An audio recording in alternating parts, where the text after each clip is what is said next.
With such sweetness I recall the days when I'd come home from school and watch her working quietly in her garden.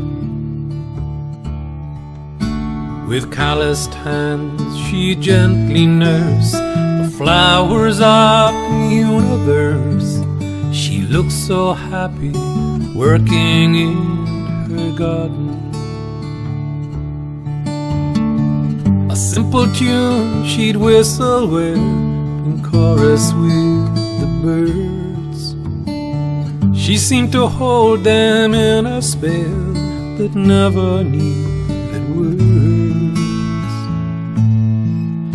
It may seem to you her life was tough, but she had more than enough when she was working in her little garden.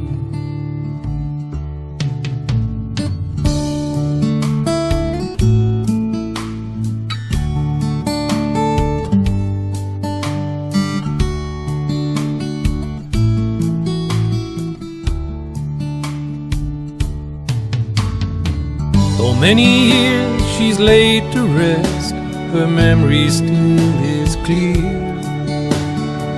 When I see a flower, I confess it seems that she is near.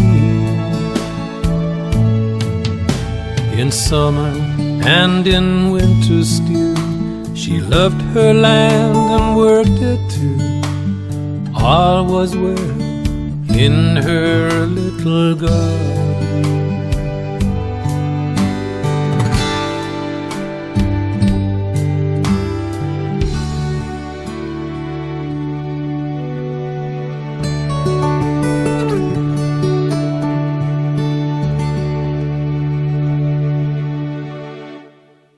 Welcome to my field of dreams, it reaches far and wide. To you it might seem nothing much, but I stand here with pride. If you build it, they will come, I once heard it said. But right or wrong, there's nothing that I'd rather do instead.